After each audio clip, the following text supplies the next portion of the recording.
ఒక దేశ అత్యున్నత పురస్కారం అందుకోవడానికి రాష్ట్రపతి భవన్కు తెల్లటి బనియన్, సాధారణ ధోతి వేసుకొని కనీసం కాళ్ళకు చెప్పులు కూడా లేకుండా ఒక వ్యక్తి వెళ్తే దేశం మొత్తం ఆశ్చర్యంతో ఆ వ్యక్తి వైపు చూసింది.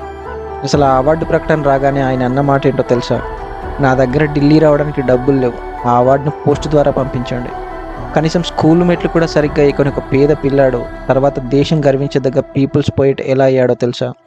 వినడానికి ఆశ్చర్యంగా ఉంది కదా, కానీ ఇది అక్షరాల నిజం.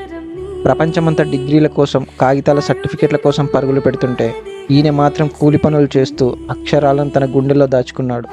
ఆయనే మన పద్మశ్రీ హల్దార్ నాగ్. ఒడిశాలోని బడ్గర్ అనే ఒక మారుమూల గ్రామం. అక్కడ 1950లో ఒక పేద కుటుంబంలో జన్మించాడు హల్దార్ నాగ్. చిన్నప్పుడే తండ్రి చనిపోవడంతో కుటుంబ భారం ఆ పిల్లాడి మీద పడింది. సరిగ్గా 3వ తరగతి చదువుతున్న సమయంలోనే బడికి గుడ్ బై చెప్పాల్సి వచ్చింది.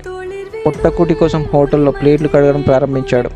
ఆ తర్వాత ఒక హై స్కూల్ హాస్టల్లో దాదాపు 16 సంవత్సరాల పాటు వంట మనిషిగా పనిచేశాడు. అక్కడ స్కూల్లో పిల్లలు రోజు పద్యాలు చదవడం వినేవాడు. ఆ పద్యాలు అతనికి ఎంతో బాగా నచ్చేవి. దాంతో మెల్లగా అతనికి పోయిటరీ మీద ఇష్టం పెరిగింది.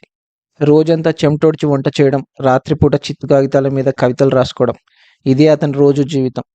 అలా ఎలాంటి పాండిత్యం లేకుండా, ఏ విశ్వవిద్యాలయానికి వెళ్లకుండా కేవలం తన సహజ సిద్ధమైన కవిత్వంతోనే దేశాన్ని ఆశ్చర్యపోయేలా చేశాడు. ఆయన రాసిన కోస్లీ భాష కవితలు ఈరోజు ఏకంగా సంబల్పూర్ యూనివర్సిటీ సిలబస్లో విద్యార్థులకు పాఠాలుగా ఉన్నాయి. అంతేకాదు, ఆయన జీవితంపై ఏకంగా 5గురు రీసెర్చ్ స్కాలర్లు పిహెచ్డి కూడా పూర్తి చేశారు. పద్మశ్రీ లాంటి అత్యున్నత పురస్కారం అందుకున్నాక కూడా ఆయన ఏం మారలేదు. ఇప్పుడు ఎలా ఉండేవాడో ఇప్పుడు అలానే ఉన్నాడు. ఇప్పటికీ ఒడిశాలోని తన గ్రామంలో ఒక చిన్న దుకాణం నడుపుకుంటూ వీధుల్లో సంచరిస్తూ అత్యంత సాధారణ జీవితాన్ని గడుపుతున్నాడు. డబ్బు, హోదా, కీర్తి ప్రతిష్టలు మనిషిని గొప్పవాణ్ణి చేయవు. మనసులోని స్వచ్ఛత, భావాల లోతు మాత్రమే ఒక సాధారణ మనిషిని చరిత్రలో చిరస్థాయిగా నిలబెడతాయని నిరూపించిన సజీవ సాక్ష్యం హల్దార్ నాగ్. ఈ వీడియో పైన మీ ఒపీనియన్ ఏంటో కామెంట్ చేయండి. ఈ వీడియో మీకు నచ్చినట్లయితే లైక్ చేయండి, షేర్ చేయండి. ఇలాంటి మరిన్ని ఇంట్రెస్టింగ్ వీడియోస్ కోసం వెంటనే మన ఛానల్ని సబ్స్క్రైబ్ చేసుకోండి.